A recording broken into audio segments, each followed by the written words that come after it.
Hello, artists. How are you today? Stephanie Aune coming to you from the banks of the Trinity River here near Willow Creek, California. Ozzy and I welcome you to the studio, and we are very happy you are here with us today. We are. I hope everybody's doing okay out there. Well, this background is the one that I have dreaded working on the most, so I just decided to get it out and just start working on it. I had chatted with Kat, and she had given me a suggestion for using these pastels. So here I am attempting to work with them. But that brings us to our question of the day, which is, what was your least favorite medium to work with during the background challenge? I know that chalk pastel for sure was my least favorite. So definitely leave me a comment and let me know what was your least favorite or most challenging medium to work with, and why. For me, chalk pastels, they just make a mess, and it doesn't stay down very well. Well, of course it doesn't stay down very well, but it just doesn't stay where you put it very well, I suppose. Even with fixative, it just didn't seem to be very successful for me. So, here in the beginning, what I was doing was I had one plan in mind, and then I kind of ended up changing that plan. And the reason for doing that is I was finally starting to get some success. And what I'm doing is I'm bringing white gesso in with the pastels. So what I'm trying to do is maybe even it makes it as a colored paint almost, except the chalk pastel doesn't really want to hang out too much with the gesso. I am finally getting some success here for this background, and it took a while to figure out how to make it look happy and also how to figure out what I wanted to create. So I did not go into this with any type of plan. I just knew that I had a beginning background that I didn't like, and I needed to try to figure out how to make it something that I liked. So with this really gorgeous, rich blue-green background, my first thought was, if you go with a complementary color, an orangey red, with that type of background, you're really going to make something pop beautifully. So here we go. First I was thinking of a poppy. This didn't turn out to look much like a poppy, but that was definitely where I was heading with it. Okay, so I just took the gesso, and I wanted a white background. I also, how gesso, it creates a surface that your mediums should stick to easier. So that was my intention here of doing this flower, and my desire to really do something that pops with this. Now, if I would be doing this a second time, it would take a lot less time because I would have a plan already in mind. But you guys know how sometimes I just sit down at the table and I just start working. And I really do allow the piece of artwork to dictate what it wants to be. So, here we go. Now I am starting to define the petals. Taking kind of a darker color around the outer edges, and then I'm pushing my Stabilo. And if you see there, I had dipped my Stabilo pencil into water, so it was really kind of going on thick, and I liked getting that really nice dark.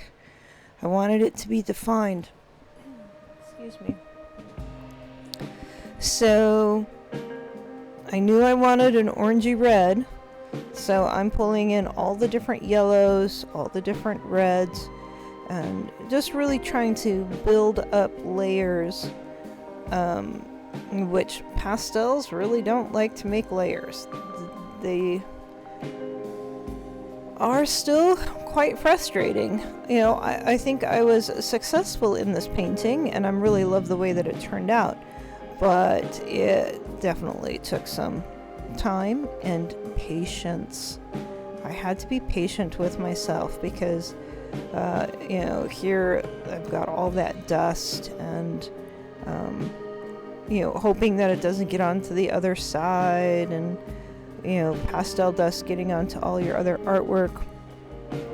So what I'm looking for here is a blending tool, and trying to see if that would help to blend these pastel colors a little bit better. I'm just sharpening it up a little bit, taking off the last layer of whatever type of glick was on that. What are those called again? Blending tool. But I thought it had a specific name.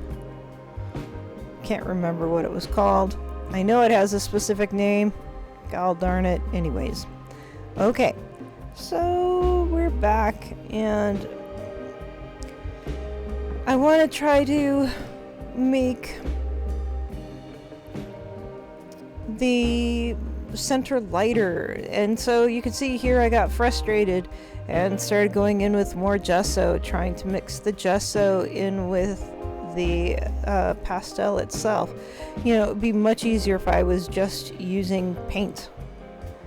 This would have been much easier using a product that I'm more familiar with, and that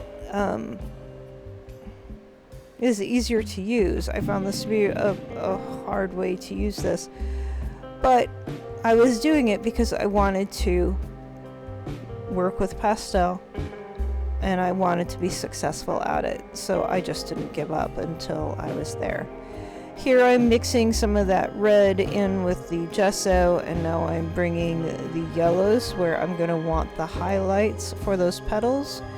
You know, trying to bring the viewer's eye into the center of the flower, and I definitely wanted redder tones on the outer edges, and then the darker tones on the outside, kind of as an outline.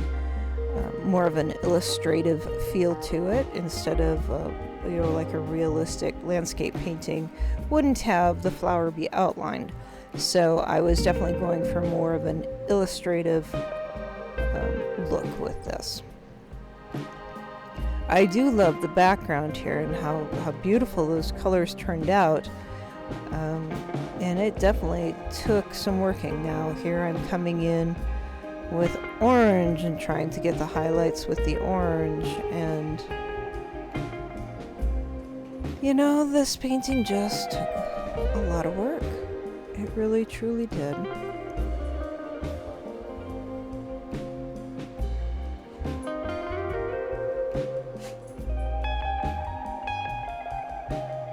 Just working on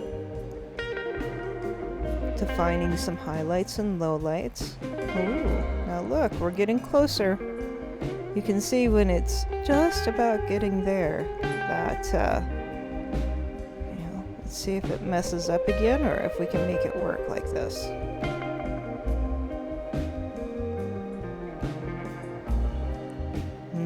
It's working. It's working.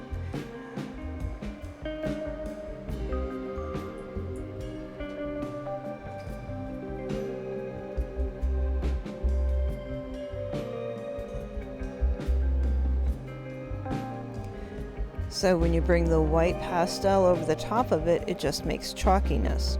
So that was frustrating.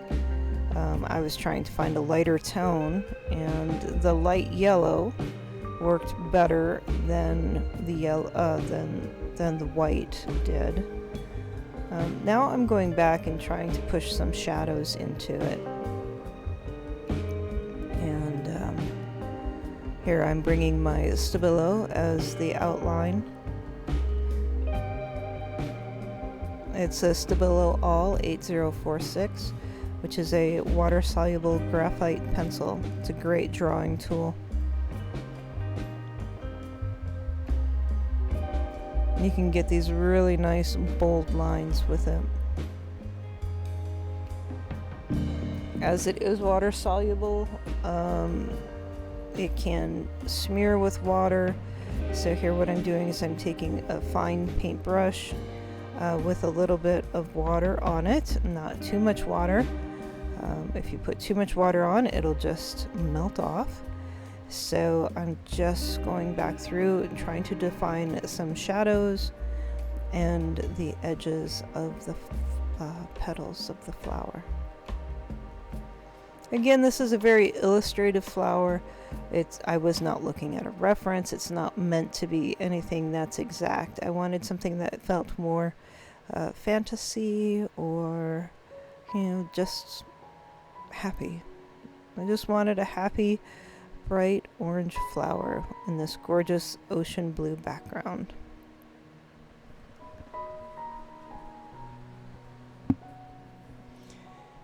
So what I was trying to do there is I was trying to take that black and bring it into the pastel more, to blend it, to give it a little bit darker tone. It really wasn't working well. I was having a hard time finding the darks, I'm not going to lie. So here I'm bringing in a little bit of purple, and was able to find some of the darks through the purple. But I wanted to be very sparing on it because, you know, every time I had done that, I ended up having to go back over something with either the gesso or another color. So here I'm putting in a stem, and you know, I thought about putting in a leaf, and it just wasn't it wasn't doing the right thing, honestly. But here all of a sudden I was like, that green color was working for kind of bringing in another tone into that flower, to give us a little bit more depth and interest. So that light green did work with that orange. I'm trying to make more lines here instead of smoothing everything out. And I think this is about the finishing touches here. Now, I did go through and put some extra little lines in there and made some really cool little squigglies, which you'll see in the final picture. Have a great day now.